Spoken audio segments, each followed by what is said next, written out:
সম্মানিত সভাপতি সাহেব, আমার সম্মুখে বসা দিনদার মুসলমান ভাইয়েরা, পর্দার অন্তরালে অবস্থানরত ইসলাম প্রিয় মন ভাইয়েরা, রব্বুল ইজ্জত ওয়াল জালালের দরবারে সর্বপ্রথম অন্তরের অন্তঃস্থল থেকে শুকরিয়া জ্ঞাপন করছি। আল্লাহ রাব্বুল আলামিন আমাদেরকে এমন একটা মুফতি জলসার আয়োজন করার তৌফিক দান করেছেন, এজন্য আল্লাহর শুকরিয়া স্বরূপ বলছি আলহামদুলিল্লাহ। আলহামদুলিল্লাহ। মুসলমান ভাইরা, হযরত আদম আলাইহিস সালাতু ওয়াস সালাম থেকে নিয়ে আমাদের নবী পর্যন্ত যত নবী রাসূলগণ এসেছেন, প্রত্যেক নবী রাসূলগণের বিরুদ্ধে একদল মানুষ দাঁড়িয়ে গিয়েছিল, একদল মানুষ দ্বীনের কাজে বাধা দিয়েছে, একদল মানুষ ইসলামের বিরুদ্ধে, কোরআনের বিরুদ্ধে, কালেমার বিরুদ্ধে, আল্লাহর বিরুদ্ধে দাঁড়িয়ে গিয়েছে। শুধু আদম নবী থেকে মুহাম্মদ নবী পর্যন্তই না, মুহাম্মদ সাল্লাল্লাহু আলাইহি ওয়াসাল্লাম থেকে নিয়ে এই পর্যন্ত যারাই দ্বীনের কথা বলেছে, যারাই ইসলামের কথা বলেছে, যারাই কালিমার দাওয়াত দিয়েছে, পদে পদে তাদেরকে বাধার সম্মুখীন হতে হয়েছে। এমন একটা যুগ পাওয়া যাবে না যেই যুগে ইসলামের দাওয়াতের কাজ করা হয়েছে, তার বিপরীতে তাদেরকে বাধা দেওয়া হয় নাই, ইসলামের বিরুদ্ধে দাঁড়ায় নাই, এমন কোন যুগ পাওয়া যাবে না। এরই ধারাবাহিকতায় বর্তমানেও দেখা যায়। ইসলামের কথা যদি কেউ বলতে চায়, তাহলে ইসলামের কথা, সঠিক কথা মানুষের কাছে পৌঁছাইতে দেয় না। হুজুরদেরকে সীমাবদ্ধ করে দেওয়া হয়। আসমানের উপরের কথা বলবা, জমিনের নিচের কথা বলবা, নামাজের কথা বলবা, রোজার কথা বলবা, হজের কথা বলবা, যাকাতের কথা বলবা, এর বাইরে কোনো ওয়াজ করবা না। হুজুরদেরকে সীমাবদ্ধ করে দেওয়া হয় কথা বলার ক্ষেত্রে। রাসূল সাল্লাল্লাহু আলাইহি ওয়াসাল্লামের যুগেও একদল মানুষ ছিল, তারা রাসূলুল্লাহ সাল্লাল্লাহু আলাইহি ওয়াসাল্লামকে কালেমার দাওয়াত দেওয়ার ক্ষেত্রে বাধা হয়ে দাঁড়িয়েছিল। রাসূলুল্লাহ সাল্লাল্লাহু আলাইহি ওয়াসাল্লামকে দীর্ঘ 3টা বছর তারা বন্দিখানায় রেখেছিল।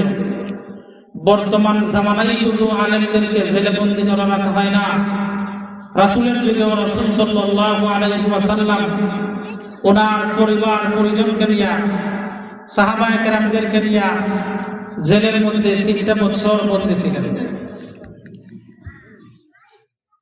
তবে আমাদের জন্য খুশির সংবাদ হলো, যারাই মুসলমানদের বিরুদ্ধে, কালেমার বিরুদ্ধে, আল্লাহর বিরুদ্ধে, কোরআনের বিরুদ্ধে বারে বারে দাঁড়াইছে, যখনই দাঁড়াইছে, যে সময় দাঁড়াইছে, তারা স্রোতস্বিনী নদীতে যেভাবে খড়কুটা ভেসে যায়, সময়ের পরিক্রমায় তারা এভাবেই ভেসে গিয়েছে। তাদের কোনো অস্তিত্ব ছিল না, থাকবেও না, কোন সময় ছিল না, ভবিষ্যতেও থাকবে না, এখনো নাই। যারা ইসলামের বিরুদ্ধে ষড়যন্ত্র করে, যারা কোরআনের বিরুদ্ধে ষড়যন্ত্র করে, তারাই পদে পদে লাঞ্ছিত হয়, বঞ্চিত হয়, অপমানিত হয়। মানুষ তাদেরকে সামনাসামনি সম্মান করলেও পিছনে তাদের বিরুদ্ধে কথাবার্তা বলে। তারা যতই ইসলামের বিরুদ্ধে ষড়যন্ত্রে লিপ্ত হোক, আল্লাহ এই ষড়যন্ত্র একেবারে দুলিশাত করে দেন। আল্লাহ কোরআনের এক আয়াতে বলেন, ওয়া মাকারু ওয়া মাকারুল্লাহ ওয়াল্লাহু খায়রুল মাকিরিন।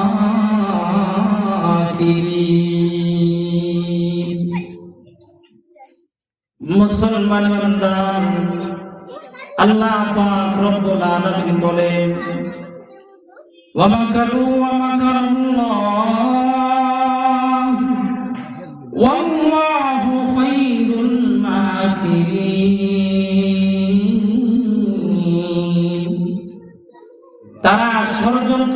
তারা আল্লাহর বিরুদ্ধে ষড়যন্ত্র করে, আল্লাহ তাদের বিরুদ্ধে কৌশল করে। আর আল্লাহ পাক রব্বুল আলামিন হলেন সর্বোচ্চ কৌশলকারী। আল্লাহর কৌশলের কাছে সবাই হেরে যায়। তাদের যত ষড়যন্ত্র আছে সমস্ত ষড়যন্ত্র আল্লাহর কৌশলের কাছে হেরে যায়। আল্লাহর কৌশলের কাছে তাদের ষড়যন্ত্র দুরিশাত হয়ে যায়। যুগে যুগে এর অসংখ্য প্রমাণ বিদ্যমান রয়েছে। আল্লাহ রাব্বুল আলামিন কোরআনে এর অসংখ্য দৃষ্টান্ত রেখেছেন। পয়গম্বর মুসা আলাইহিস সালাতু ওয়াস সালাম জলিলুল কদর একজন পয়গম্বর। হযরত মুসা আলাইহিস সালাতু ওয়াস সালাম যখন ধরার বুকে আগমন করেছিলেন, তখন যেই দেশে ওনার জন্মস্থান মিশরের বাদশাহ ছিল একজন স্বৈরাচারী ফেরাউন। আল্লাহ স্বৈরাচারী ফেরাউনের ক্ষেত্রেও এই আয়াতটাকে প্রয়োগ করেছেন, ওয়া মাকারু ওয়া মাকারুল্লাহ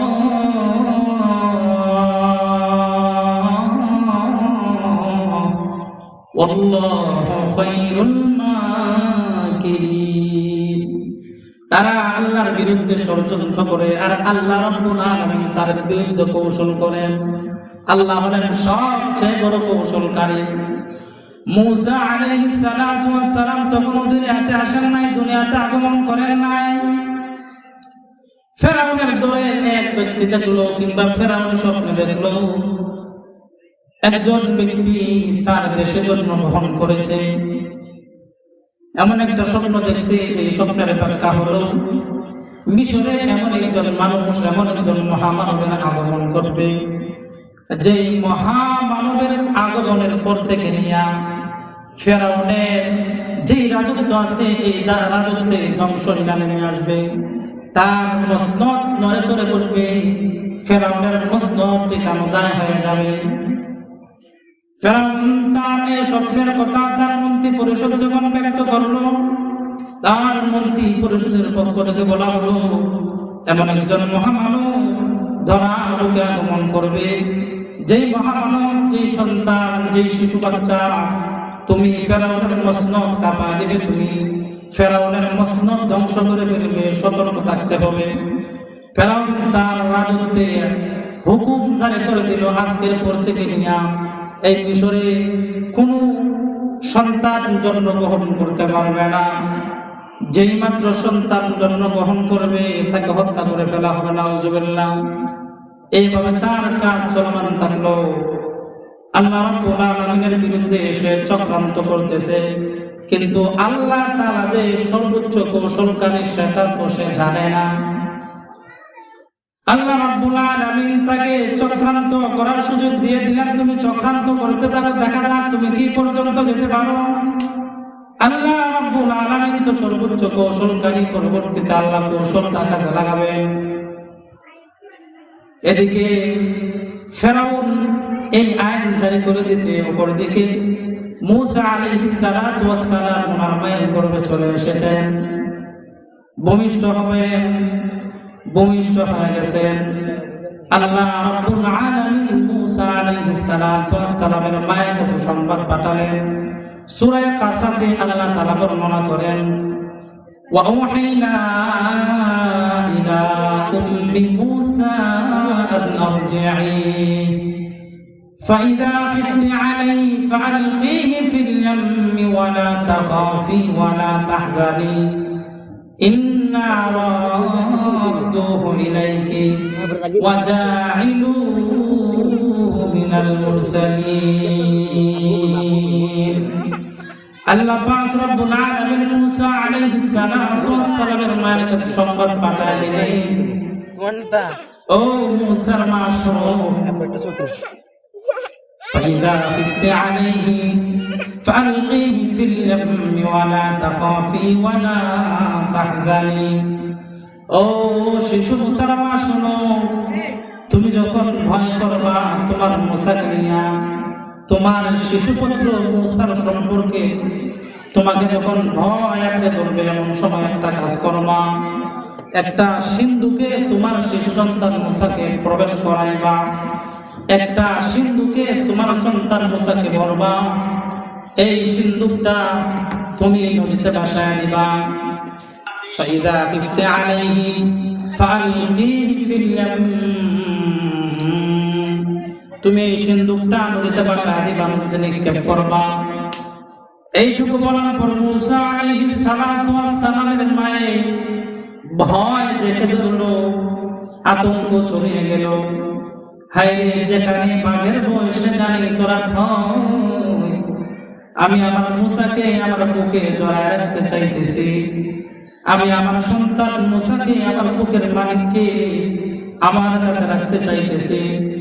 আমি চাইতেছি যে কোনো মূল্যেই হোক আমার মুসা যেন আমার বুকে থাকে, ফেরাউনের বাহিনী যেন আমার সন্তান মুসাকে না দেখে, তাদের নজরে যেন আমার মুসা না আসে।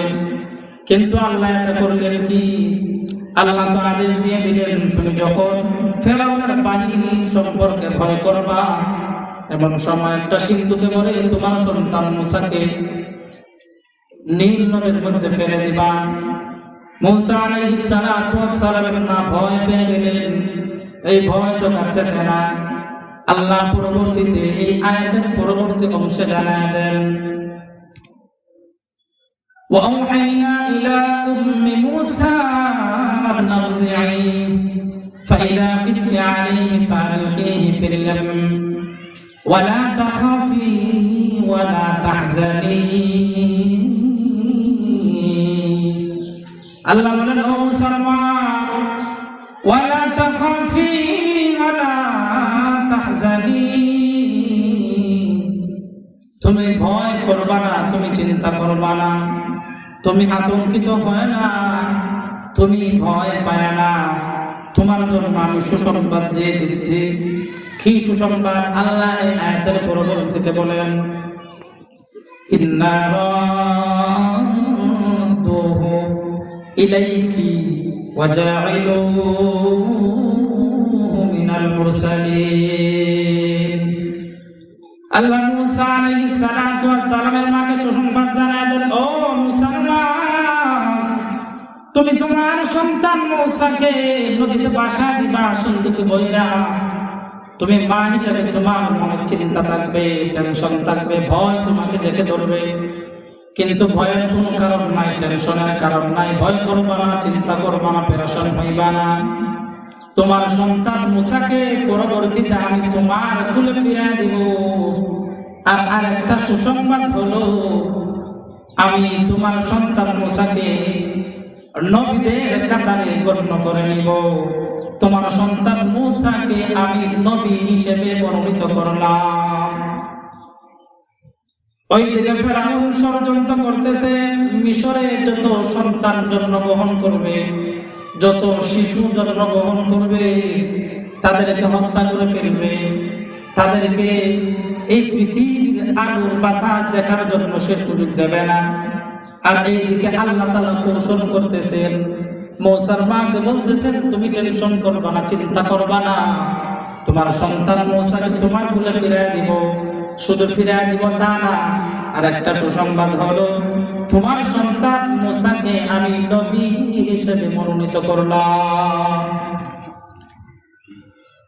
হযরত মুসা আলাইহিস সালাতু ওয়াস সালাম কান্না করতেছে। এমন সময় দেখা গেল ফেরাউনের বাহিনীর ভয় মুসা আলাইহিস সালাতু ওয়াস সালামের মাকে জেগে ধরলো।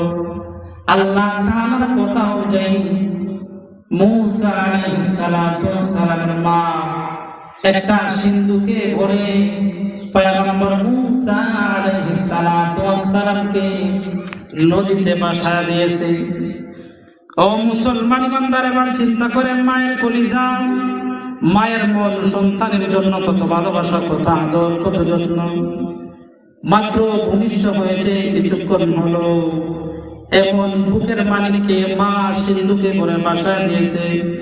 একবার চিন্তা করেন, মায়ের মনের ভিতরে কেমন ভয়, কেমন শঙ্কা, কেমন ডর।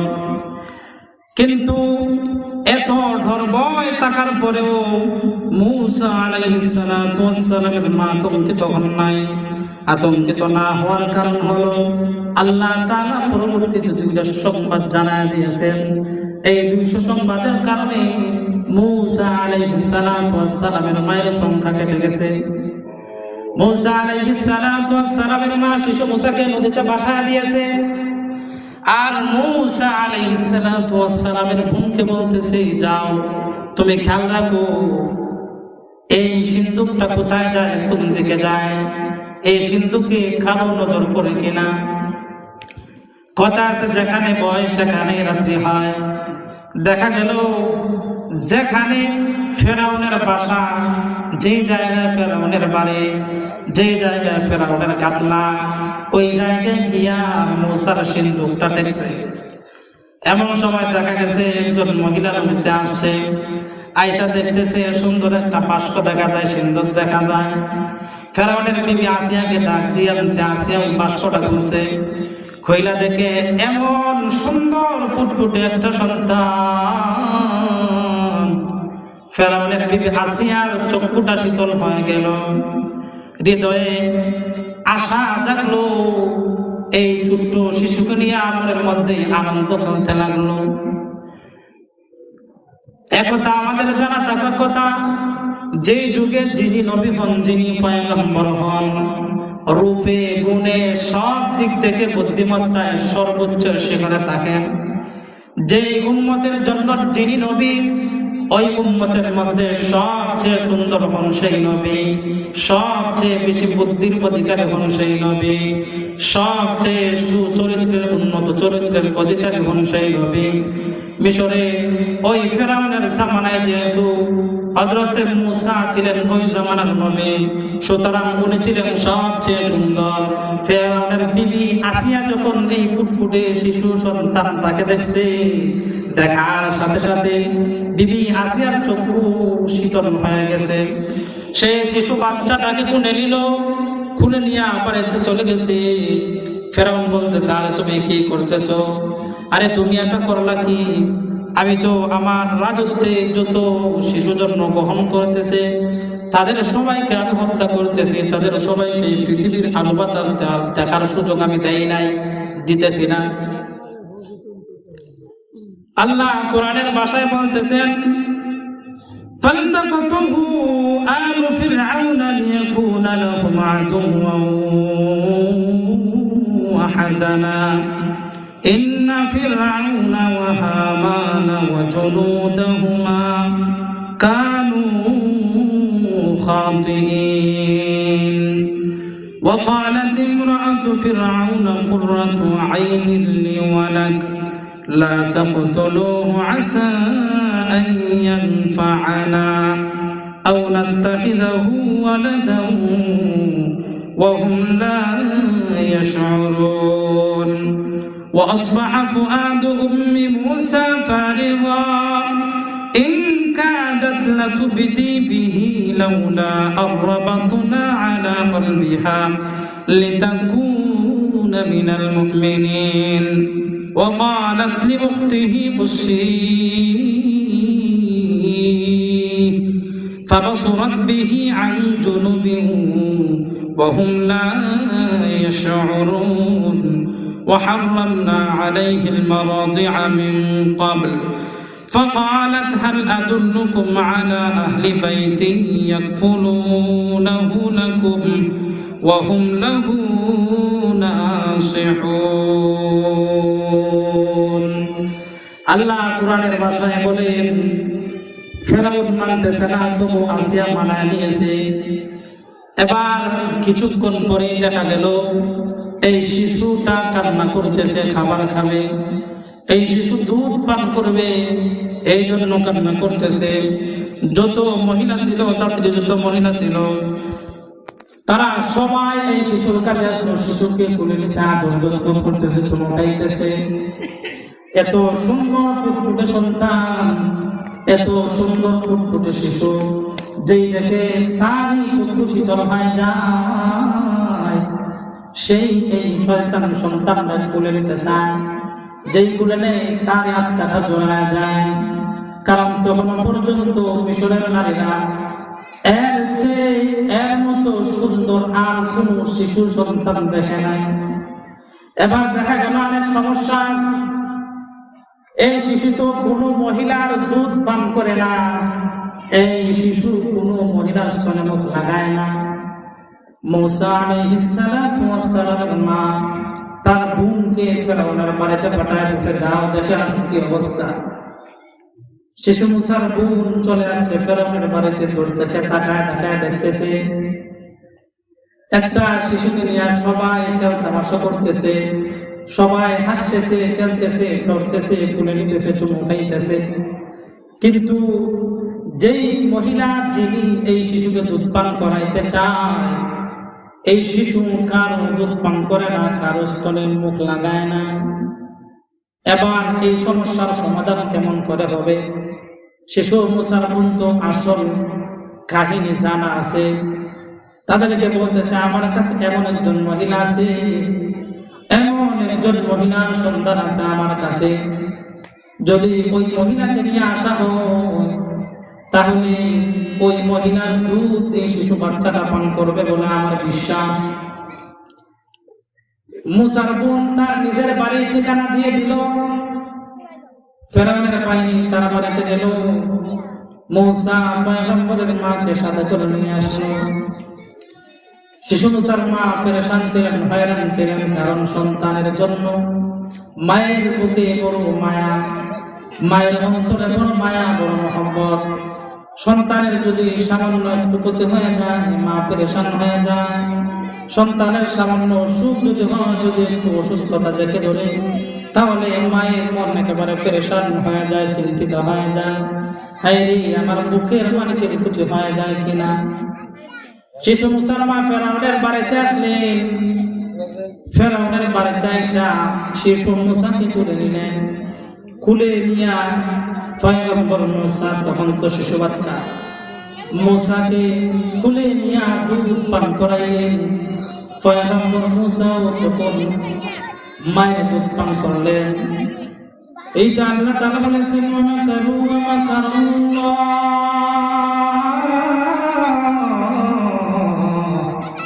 ওয়াল্লাহু খায়রুল মাকিরিন। তারা আল্লাহ পাক রব্বুল আলামিনের বিরুদ্ধে ষড়যন্ত্র করে, আর আল্লাহ তাদের বিরুদ্ধে কৌশল করেন। আল্লাহর কৌশলের কাছে সবাই কর্কুটার ন্যায় ভেসে যায়। কেমন করে আল্লাহ তাদেরকে কৌশলের কাছে হারায় দিলেন? ফেরাউন চাইছে যত সন্তান এই ধরার বুকে আগমন করবে সবাইকে মেরে দিবে, সবাইকে হত্যা করে ফেলবে, তার রাজত্ব কায়েম করার জন্য, তার রাজত্ব টিকায় রাখার জন্য। ওরা মুসলমান ভাইরা আমার, বর্তমান সময়ে দেখা যায় যাদেরকে হুমকি মনে করা হয় তাদেরকে জেল জুলুমের মধ্যে আটকানো হয়, যাদেরকে হুমকি মনে করা হয় তাদেরকে জেলে বন্দী করা হয়, রিমান্ডে নেওয়া হয়, তাদেরকে আয়না বলে বন্দী করে রাখা হয়। যেই সব আলেম উলামা হক কথা বলতে চায়, যেই সব আলেম উলামা কোরআনের কথা বলতে চায়, যেই সব আলেম উলামা ইসলামের সঠিক বাণী পৌঁছাইতে চায়, তাদেরকে খাঁচার মধ্যে বন্দী করে রাখা হয়। কেমন করে? আমরা দেখতে পাই যখন কোন তুতা পাখি কথা বলে, যখন টিয়া পাখি কথা বলে, যখন ময়না পাখি কথা বলে, যখন শালিক পাখি কথা বলে, তখন তার কথা বলার অপরাধে দেখা যায় তাকে বন্দী করে রাখা হয় খাঁচার ভিতর। এই কাজটা প্রয়োগ করা হয় আলেমের ক্ষেত্রে। যারাই কথা বলবে, যারাই মসনদের ভিত কাঁপায় দিতে চাইবে, তাদেরকে বন্দী করা হবে, তাদের বিরুদ্ধে বাহিনীদেরকে নেড়া দেওয়া হবে। এই ষড়যন্ত্র নতুন না, এই ষড়যন্ত্র ফেরাউন করেছে, ফেরাউন সফল হতে পারে নাই। বর্তমান জামানায় যারা এমন ষড়যন্ত্রে লিপ্ত হবে তারাও সফল হতে পারবে না। আল্লাহর কৌশলের কাছে তারা হেরে যাবে। মুসলমান ভাইরা আমার, আল্লাহ পাক রব্বুল আলামিন কৌশল করে শিশু মূসার মাকে ফেরাউনের বাসায় পাঠায় দিলেন। ফেরাউনের বাসায় পাঠাইলেন, শুধু তা না, নিজের সন্তানকে নিজে যেন দুধ খাওয়াতে পারে, নিজের সন্তানকে নিজে যেন কোলে নিয়ে চক্ষু শীতল করতে পারে, নিজের ভিতরে যে পেরেশানি আছে পেরেশানি গুলো যেন দূরে চলে যায়, এই ব্যবস্থাটা আল্লাহ করে দিলেন। ফেরাউন মূসার আগমন ঠেকানোর জন্য ষড়যন্ত্র করেছিল, আর আল্লাহ তার ষড়যন্ত্র ধূলিসাৎ করে দিলেন। আল্লাহ তাআলা নিজে কৌশল করার মাধ্যমে আল্লাহর কৌশলের কাছে ফেরাউনের ষড়যন্ত্র একেবারে ধূলিসাৎ হয়ে গেল। মুসলমান ইমানদার, ছোট্ট শিশু মূসা মায়ের বলে শুধু পান করলো। ধীরে ধীরে এই শিশু বড় হতে লাগলো। এই ছোট্ট শিশু মূসা ধীরে ধীরে বড় হয়। একটা পর্যায়ে দেখা গেল পরিণত বয়সে পৌঁছে গেছে। একদিন এই ছোট্ট শিশু মূসা একদিন বড় যুবকে পরিণত হয়ে গেছে, পরিণত বয়সে পৌঁছে গেছে। একদিন বাজারে প্রবেশ করেছে। বাজারে প্রবেশ করে দেখতে পায় দুইটা লোক ঝগড়া করছে। একজন লোক মূসাকে ডাকতেছে, ও আমার ভাই, আমার জাতি ভাই, আসো আমাকে তার আক্রমণ থেকে আমাকে রক্ষা করো, আমি তোমার কাছে সাহায্য চাই, সহযোগিতা চাই। মূসা আলাইহিস সালাতু ওয়াস সালাম যুবক, গায়ে অনেক শক্তি। তো বলছিলাম যিনি নবী হন, যে জামানার যে যুগের যিনি নবী হন, উম্মতের চেয়ে সব দিকে তিনি সর্বোচ্চ শিখরে আরোহণ করেন। তিনি যেহেতু নবী, তিনি যেহেতু পয়গম্বর, গায়ে অনেক শক্তি। এই শক্তি ওনার জামানায় কোনো উম্মতের গায়ে ছিল না। যেই মাত্র লোকটা মূসা আলাইহিস সালাতু ওয়াস সালামের কাছে সাহায্য চাইল, পয়গম্বর মূসা আলাইহিস সালাতু ওয়াস সালাম তাকে বাঁচানোর জন্য চলে গেলেন। যেই ব্যক্তির বিরুদ্ধে সাহায্য চাইছে পয়গম্বর মূসা আলাইহিস সালাতু ওয়াস সালাম, ওই ব্যক্তি তাকে ধইরা একটা ঘুষি মারছে। এই ঘুষিও তার হত্যা করার জন্য না, তারা একটু শাস্তি দেওয়ার জন্য, সে যেন ঝগড়া না করে এই জন্য। কিন্তু গায়ে তো অনেক শক্তি বেশি, তিনি বুঝতে পারেন না। ঘুষি দিছে না 1 মনোজনের, এটা হয়ে গেছে 2 মনোজনের, লাগিয়েছে বেশি দূরে। যেই মাত্র মূসা আলাইহিস সালাতু ওয়াস সালাম তাকে ঘুষি মারলেন, এই ঘুষির ওজন এত বেশি হয়েছে, ওই ব্যক্তিটা জায়গায় মৃত্যুবরণ করছে। মূসা আলাইহিস সালাতু ওয়াস সালামের ঘুষি দেওয়া শেষ। অনেক মানুষ এখানে শুরু হয়ে গেছে, তারা মূসা আলাইহিস সালাতু ওয়াস সালামকে পাকড়াও করার জন্য আসছে। মূসা আলাইহিস সালাতু ওয়াস সালাম এই শহর ছেড়ে পালায় গেলেন। হযরত মূসা আলাইহিস সালাতু ওয়াস সালাম পরের দিন আবার এই শহরে আসলেন। আয়েশা দেখতেছেন ওই ব্যক্তি, গতকালের ব্যক্তিটা আবার ঝগড়া করতেছে। আবার মূসা আলাইহিস সালাতু ওয়াস সালামকে বলতেছে, আমাকে সাহায্য করুন। তখন মূসা বলতেছেন, তুমি তো দুষ্ট লোক, তোমাকে সাহায্য করা যাবে না, তোমাকে সহযোগিতা করা যাবে না, তুমি দুষ্ট চরিত্রের লোক, তোমার কারণে গতকাল একটা মানুষ ইন্তেকাল করেছে। এমন সময় দেখা গেল একজন মানুষের সংবাদ দিতেছে, ও মূসা, তুমি দ্রুত এই শহর ছেড়ে পালায়া যাও, দ্রুত তুমি এই শহর পরিত্যাগ করো, এই শহরে তুমি অবস্থান করবা না, এই শহর তোমার জন্য অবস্থানের জন্য উপযোগী না। মূসা আলাইহিস সালাতু ওয়াস সালাম বললেন, কেন? বলতেছে, ফেরাউনের বাহিনী তোমাকে ধরার জন্য, তোমাকে গ্রেফতার করার জন্য আসতেছে। এই কথা শুনে হযরত মূসা আলাইহিস সালাতু ওয়াস সালাম এই শহর ছেড়ে চলে যেতে লাগলেন। উনি চলে গেলেন, সাথে কোনো সামান নাই, কোনো কিছু নাই। আল্লাহ তাআলার উপর তাওয়াক্কুল করে বাড়ি থেকে বের হয়ে গেলেন। আল্লাহর নবী হযরত মূসা আলাইহিস সালাতু ওয়াস সালাম পরিপূর্ণ তাওয়াক্কুল করেছিলেন আল্লাহ তাআলার উপর। এখান থেকে আমাদের জন্য শিক্ষা হলো, আজও যারা আল্লাহ রাব্বুল আলামিনের উপর পরিপূর্ণ তাওয়াক্কুল রাখবে, আল্লাহ পাক রব্বুল আলামিনের উপর পরিপূর্ণ ভরসা রাখবে, তাদেরকে আল্লাহ কখনো একেবারে নিরাশ করে দিবেন না।